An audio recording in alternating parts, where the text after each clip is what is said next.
Oblalotak, Kanuit Busy. Today is Wednesday. What day?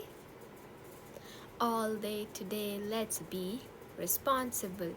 Always try to do our best.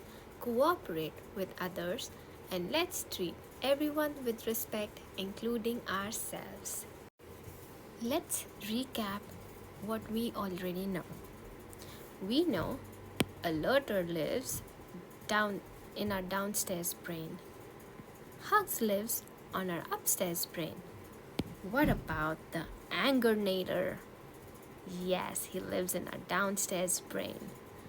How about problem solving Pat? He lives in our upstairs brain. That's right.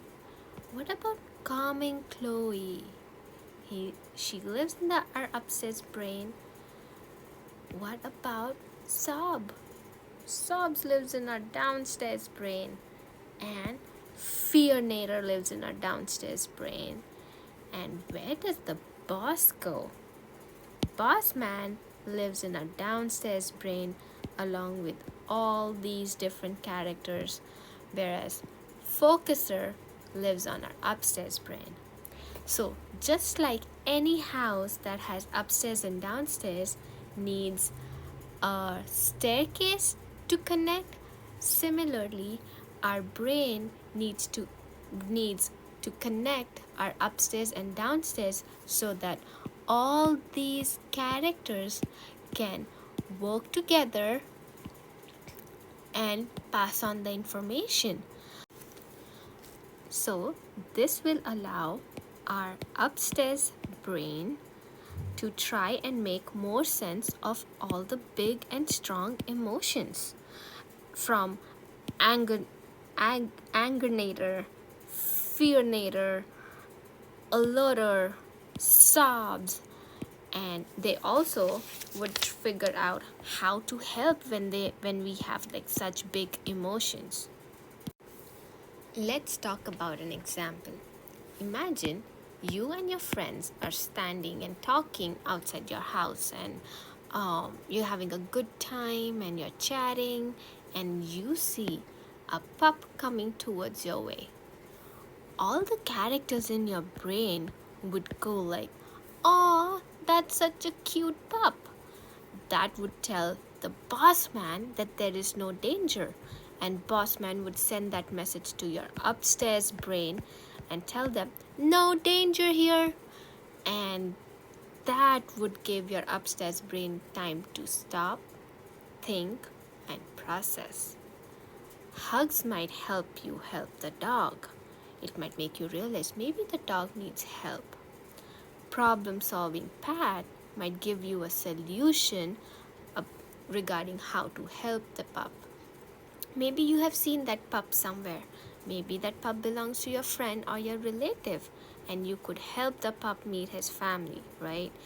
And calming Chloe will help you stay calm in this situation. Focuser would help you focus on the situation and make sure that you help the cute little pup. But sometimes sometimes our stairs in our brain is not super strong and the information doesn't get passed to our upstairs brain.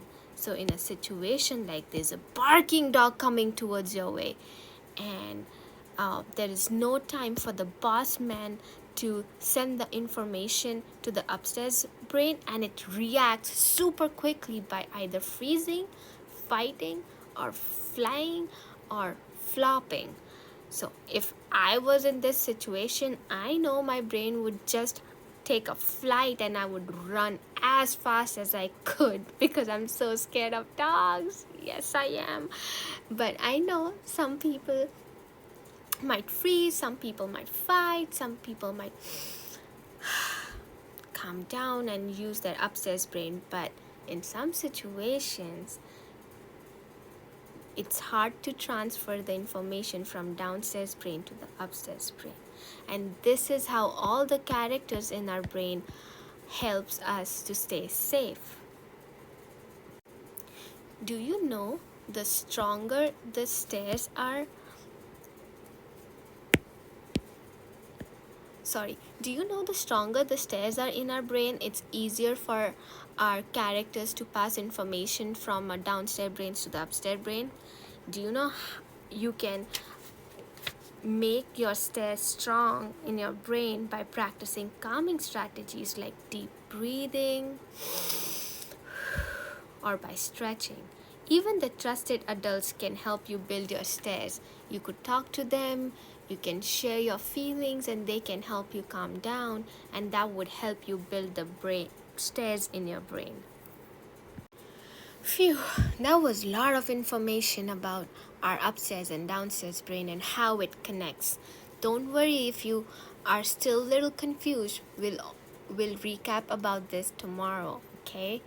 For now, I want you to practice some calming strategies because that was a lot of information for your brain. Okay, let's try to relax our brain by taking some deep breaths or by stretching. It's time for a daily eligibility reminder. So today is Wednesday. That means we have today and tomorrow. We have 2 more days to be eligible for any sports or student activities. So any student who's interested in any sports or want to participate in any student activity, make sure you are eligible by Friday the 16th for your eligibility check. Make sure you have 2.0 GPA, you have no F grades, and you have 80% attendance. Thank you for your time today. I hope you guys have a fabulous day. Happy learning.